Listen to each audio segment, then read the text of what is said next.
I knew I had to share it with you sometime in the worship service, because I think the words are so very, very important and bring home the point that we need to do something if we want our world and our country to be different. Let me just share a couple of those words again. I woke up this morning and saw a world full of trouble. Thought, how we ever get so far down? How is it ever going to turn around? So I turned my eyes to heaven and thought, God, why don't you do something? Well, I just couldn't bear the thought of people living in poverty, children sold into slavery. The thought disgusted me. So I shook my fist at heaven and said, God, why don't you do something? And he said, I did. I created you. If not us, then who? If not me and you, right now, it's time for us to do something. If not now, then when? Will we see an end to all the pain? It's not enough to do nothing. It's time for us to do something. Really like those words. We live in a troubled world. I think you'd have to say amen to that. Amen. We live in a time where there seems to be a lot more darkness than there is light. And if you're not comfortable with the way the world is in this situation, then the logical answer is that we need to start doing some things different.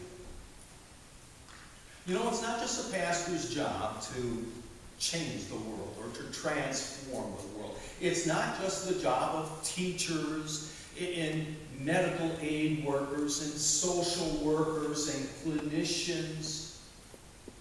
It's not just their job to change and transform life. Presidents can't do it. Politicians can't do it. In fact, there would be some who would say presidents and politicians make things worse. No, if the world is going to change, if there's going to be more light than darkness, then as Matthew West said in the song, it's time for all of us to do something. It's time for all of us to be like that fruit that I was telling the children about, for this world of ours, to bring some good things into life. As Matthew West said in the song, it's not enough for us to do nothing,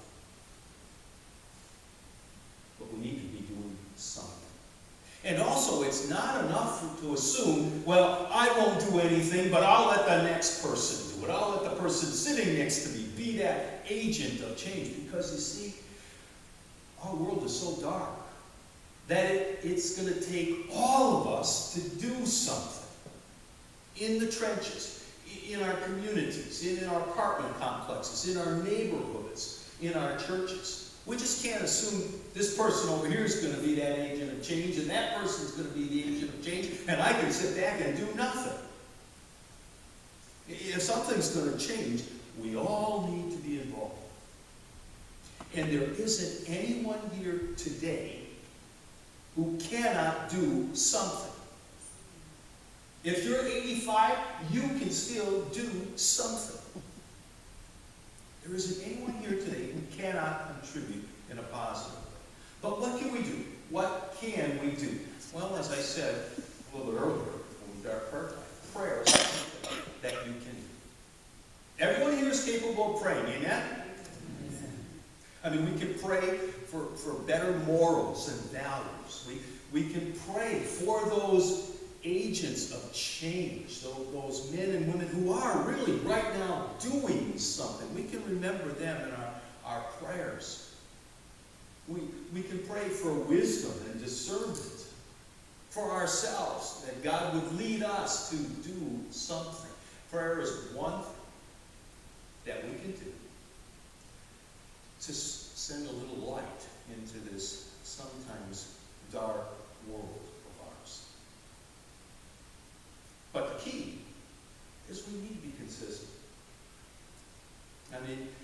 yes, it'll make a difference if you pray once in a while for agents of change, and once in a while for change of morals and values, and once in a while for those who keep us safe.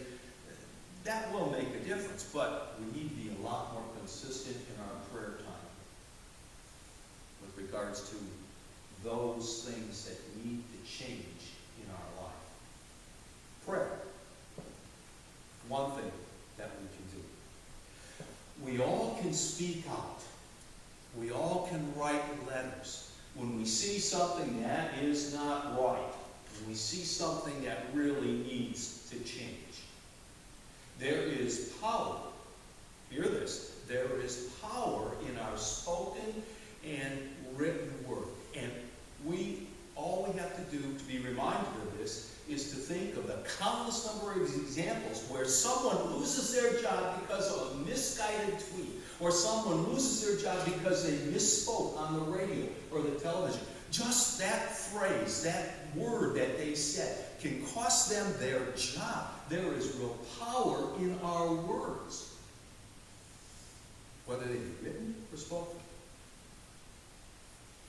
And so when we see something wrong in our society, when we see something wrong in our community, when we see something that is not right, we need to verbalize, we need to speak, we need to write, because there's power in your words.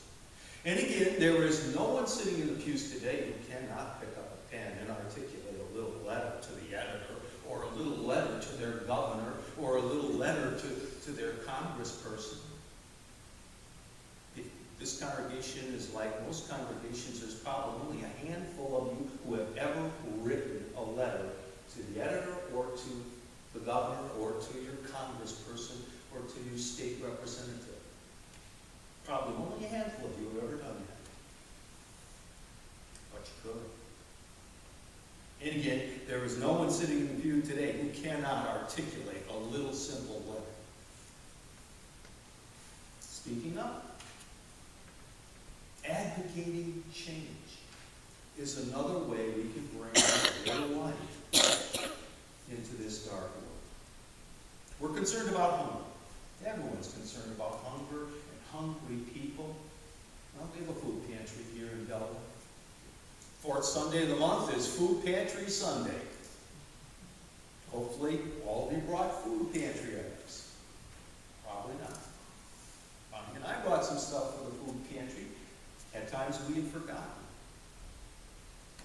But every time we bring food items, the fourth Sunday of the month, to donate to the food pantry, it brings a little light. It's something very simple that we can do to make a little difference. Next weekend, we're packing dried food products for the Hunger Pack over at the Christian school gym. We've got about 29 people signed up to pack food, dried food good items. It's a matter of just mixing all these dried food items, and many of you have signed up. Some of you I know have signed up for sure, but there's still more room for people to come and mix ingredients, and you can be sitting in a chair to do that. If you haven't signed up, there's an opportunity on the sign-up sheet in Fellowship Hall to sign up. We've got 3 different groups going to the Christian gym here in Delta. Group going at 9 o'clock, a group going at 11:30, a group going at 2:30. And you can sign up and go and sit and just pour in dried food, good ingredients. And that packing event makes a difference in the lives of hungry children. Again, something you can do. Everyone in this pew, in the church, sitting in the pews, can pour ingredients into a bag. Another substantial, simple way to do something, to make a difference, to spread a little light. We're concerned about homeless people. Well, our church will be housing the homeless. That's coming down the pipe. And they'll be in our fellowship hall, and we're looking for people to spend the night. Again, as staff persons, Bonnie and I are going to spend our time with Cliff and Sandy and Brian. But we need more volunteers. And we need food for these guys. So here's another simple way to make a difference, to do something Some of you have brought food items before, but there's a lot of you who have never brought any food items to the homeless men. If you've never brought a donated meal to the homeless shelter when it's here at our church, it's time for you to do something. Let some of these other people who always are bringing food take a rest. Time for some of you to do something who have provided a meal for the homeless shelter. This world of ours, it can know more light than darkness. But again, we all have to do something. We all have to find ways to contribute, to make a difference. Another thing that you can do to make a difference is to participate in the project that our church is involved in with many other churches in our county here. In your worship folder, you found 3 of these cards. Hopefully you found them. I know there are some sitting on the floor, so they probably dropped out of your worship folder as you were walking to your pew. But there are these refresh cards. What's this all about? Well, our church is joining with other churches in the county to bring a little light to those whose lives could use a little light. And the first phase of the refresh movement is to do an anonymous good deed. So everyone is invited to do an anonymous good deed over the next 3 months. You've got 3 months to do an anonymous good deed. Not just one, there's probably 3 cards in there. It's a suggestion you do at least 3 anonymous good deeds. When you do an anonymous good deed, you give that person a refresh card. You give someone else that refresh card if you want to remain totally anonymous. On the back of the card is a website. People go to the website. They see all the churches that are involved in this refresh movement.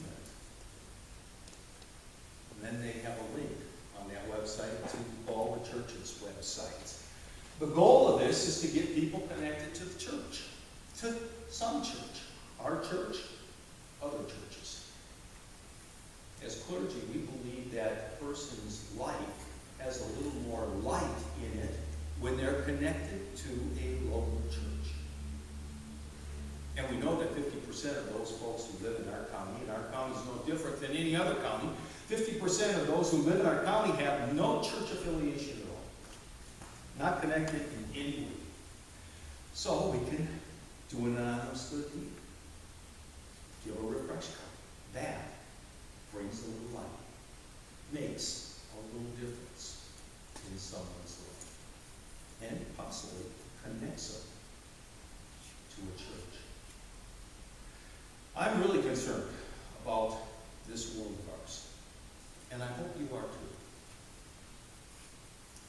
There is, as I said earlier, more darkness, I think, than light.